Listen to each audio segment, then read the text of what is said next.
Sir, ప్రస్తుతానికి ఆంధ్రప్రదేశ్‌లో రాష్ట్ర విభజన తరువాత ఇప్పటి వరకు కూడా క్యాపిటల్ లేదు. అది రాష్ట్ర భవిష్యత్తుకి మంచిది కాదు. చాలామంది చెప్పిన సందర్భాల్లో జగన్మోహన్ రెడ్డి గారు 3 రాజధానుల అంశం తెర మీదకి తీసుకురావడం వల్ల ఇంత ఇబ్బందికరమైన పరిస్థితులు. దీన్ని చూపిస్తూనే కూటమి ప్రభుత్వం ఈరోజు అమరావతిలో ప్రతిష్టాత్మకంగా రాజధాని నిర్మాణానికి పనులు శరవేగంగా జరుగుతున్నట్లు మనం చూస్తూ ఉన్నాం. కోట్లల్లో ఫండ్స్ తెచ్చుకునే సందర్భాలు చూస్తూ ఉన్నాం. ఇప్పటికే 33,000 ఎకరాలు రైతుల నుండి తీసుకున్నారు.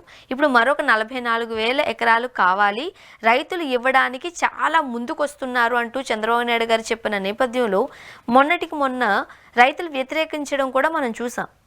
ఇప్పుడు 44,000 ఎకరాల సేకరణ కరెక్టే అంటారా? ఇప్పుడు ప్రభుత్వం దగ్గర దాదాపు 34,000 ఎకరాలు కాదు, 50,000 ఎకరాలకు పైగా భూమి ఉంది. ఎందుకంటే అది ఒక రైతుల నుంచి సేకరించిన భూమి, ప్రభుత్వ భూములు, వివిధ రకాల భూములన్నీ కలిసి 50,000 ఎకరాలకు పైగా ప్రభుత్వం దగ్గర భూమి ఉంది. మరి మనం ఈ 10 ఏళ్ల కాలంలో ఒకసారి గమనిస్తే రాష్ట్రం విడిపోయిన తర్వాత ఓకే, జగన్మోహన్ రెడ్డి ప్రభుత్వం అధికారంలో ఉన్న 5 ఏళ్ల కాలంలో అక్కడ అభివృద్ధి కార్యక్రమాలు జరగనమాట వాస్తవమైనప్పటికీ, ఇవాళ ఈ ప్రభుత్వం వచ్చిన తర్వాత వేగవంతంగా పనులు ఇంకా మొదలు కాలే. ప్రయత్నాలు జరిగాయి. దాదాపు Asian development bank, world bank, హట్కో నుండి దాదాపు 31,000 కోట్ల రుణాన్ని కూడా పొందారు. మరో 31,000 కోట్ల రూపాయల రుణాన్ని కూడా తేవడానికి ప్రయత్నాలు జరుగుతూ ఉన్నాయి. ఆ రకమైన కాంట్రాక్టర్లు కూడా పనులు అప్పచెప్పారు, మంచిదే.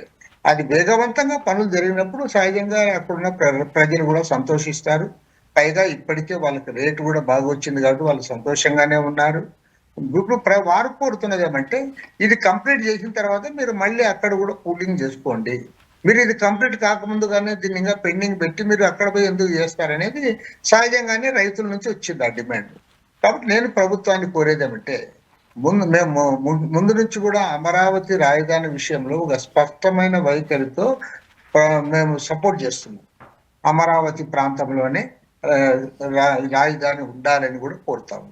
కాబట్టి మేము ప్రభుత్వానికి సూచన ఏమంటే, ఇవాళ స్థానికంగా ఎవరైతే భూములు ఇచ్చారో ఆ రైతుల సూచన మేరకు మీరు వ్యవహరిస్తే బాగుంటుంది.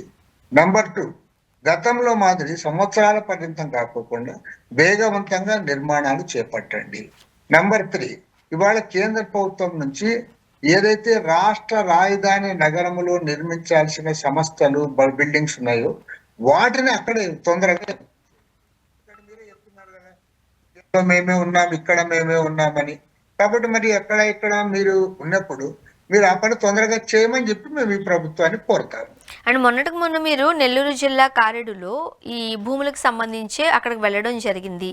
అక్కడ కూడా ప్రజలు, గ్రామస్తులు వ్యతిరేకత వ్యక్తం చేస్తున్నట్లుగా కూడా చూసాం. మీరు డైరెక్ట్గా కారెడు వెళ్ళారు కాబట్టి అక్కడ గ్రౌండ్ రియాలిటీలో ఏం జరుగుతుందండి? అక్కడ ప్రజల స్పందన ఏంటి? దాదాపు 8,500 ఎకరాల భూములు అక్కడ ఇండస్ట్రియల్కి అప్పచెప్పడానికి ఈ ప్రభుత్వం ప్రయత్నం చేస్తా ఉంది, చంద్రబాబు నాయుడు గారి ప్రభుత్వం. దానికి అక్కడున్న ప్రజల నుంచి తీవ్రమైన వ్యతిరేకత ఉంది. చివరికి అక్కడ మేము విన్నది ఏమంటే, అక్కడ స్థానికంగా ప్రజలు చెప్పింది, లోకల్ ఎమ్మెల్యే గారు ఆ గ్రామాలకు పోకుండా ఆ గ్రామాలకు సంబంధించిన వాళ్ళని కొంతమంది తన దగ్గర పిలిపించుకొని మాట్లాడితే కూడా వారు అక్కడ భూములు లేని వాళ్ళు మాత్రం ఇస్తామన్నారు తప్ప భూములు ఉన్న వాళ్ళు ఎవరు ఇస్తామని చెప్పలేరు. పైగా అక్కడ పెద్ద పెద్ద భూస్వాములు ఎవరు లేరు. అందరికీ చిన్న చిన్న, అసలు కొంతమంది అయితే 10 సెంట్లు 20 సెంట్ల భూమిలో కూడా ఆకుకూరలు, కాయగూరలు పండించుకొని బతుకుతా ఉన్నారు. వాళ్ళందరూ ఏంటంటే, మేము అతి చిన్న పేద రైతులము, మాకు ఈ భూములు పోతే మాకు ఉపాధి పోతుంది, మేము ఇక్కడ నుంచి ఎక్కడో పోయి బతకాలంటే కష్టము, కొన్ని మా ఊర్లు కూడా పోతాయని చెప్తా ఉన్నారు. కాబట్టి ఈ తరుణంలో మేము ఇవ్వడానికి మేము సుముఖంగా లేమని చాలా స్పష్టంగా చెప్పాడు. అక్కడున్న రైతులే కాకుండా ఇతర చేతివృత్తుల వారు, కూలీ జనము, అక్కడ రైతులపైన ఆధారపడే బతికే పేద ప్రజలు అందరు కూడా ముక్త కంఠంతో ఇవాళ వ్యతిరేకిస్తా ఉన్నారు.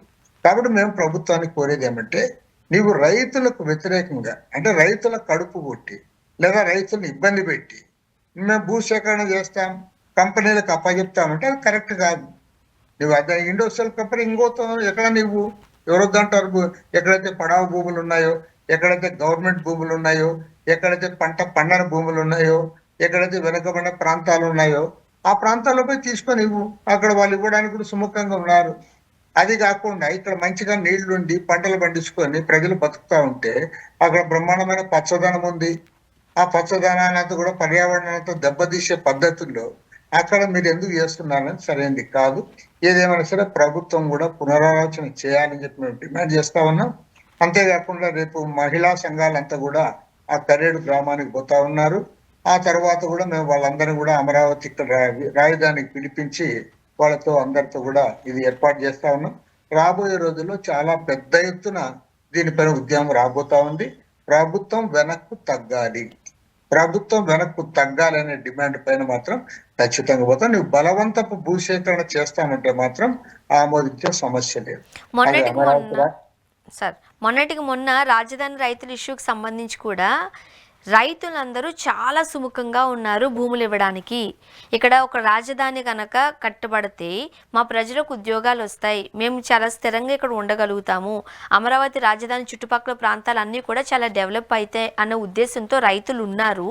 కాబట్టి వాళ్ళు రావడానికి ముందు పరుగులు పెడుతున్నారు అని చెప్పారు. ఇక్కడ కారేడులో కూడా అదే చెప్పింది గవర్నమెంట్.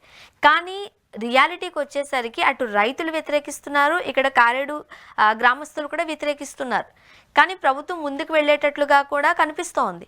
ఎలా చూడాలంటారు మరి?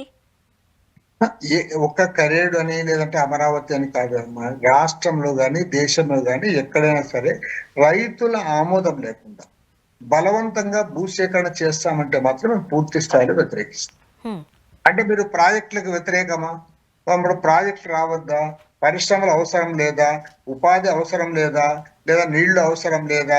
కాలువలు అవసరం లేదా అని కొంతమంది మమ్మల్ని ప్రశ్నిస్తాం. నేననేది ఏమంటే ఖచ్చితంగా అవసరమే, కానీ మీరేం చేస్తా ఉన్నారు? ఆ పేరు మీదుగా భూ దోపిడీ చేస్తాను. మీకు ఎంతైతే భూమి కావాలో ఆ భూమి ఎంత ఎక్కడ ఉంది, దాన్ని ఎక్కడ సేకరించడానికి అవకాశం ఉంది, ఎక్కడ రెసిస్టెన్స్ తక్కువ ఉంది, ఎక్కడ రైతులు కూడా ఒప్పించడానికి చేస్తారు అనే దాన్ని పెట్టుకోవాలి. ఇప్పుడు ఉదాహరణకి మీరు అమరావతి రాజధాని ప్రాంతంలో అక్కడ ల్యాండ్ పూలింగ్ చేశారు, అక్కడ రైతులు సహకరించారు కాబట్టి మీరు తీసుకోవాలన్నాం. తప్పేముంది? దాన్ని కూడా మేము వ్యతిరేకించలేదు కదా. కాబట్టి ఏమంటే గుడ్డిగా మేము వ్యతిరేకించడం లేదు. మీరు బలవంతపు భూసేకరణ చేస్తాము, అవసరానికి మించి వేల ఎకరాల భూములు వారికి కట్టబెడదామంటే మాత్రం తప్పకుండా వ్యతిరేకిస్తాం, 100% వ్యతిరేకిస్తాం. మీరు 8,500 ఎకరాలు రామాయపట్నం పోర్టు సమీపంలో ఇండోసోల్ కంపెనీకి అప్పచెప్తా ఉన్నారంటే వాళ్ళకు ఊడిగం చేయడానికి, వాళ్ళ ఆస్తులు పెంచడానికి చేస్తా ఉన్నారు తప్ప మరొకటి కానే కాదు. దీన్ని సంపూర్ణంగా వ్యతిరేకిస్తాం. మేమే కాదు, వామపక్ష పార్టీలన్నీ వ్యతిరేకిస్తా ఉన్నాయి, అదేవిధంగా కాంగ్రెస్ పార్టీ వ్యతిరేకిస్తా ఉంది, ప్రజా సంఘాలన్నీ కూడా వ్యతిరేకిస్తా ఉన్నాయి, రైతు సంఘాలన్నీ కూడా వ్యతిరేకిస్తా ఉన్నాయి. కాబట్టి ఏమంటే ఖచ్చితంగా ప్రజలను సమీకరిస్తాం.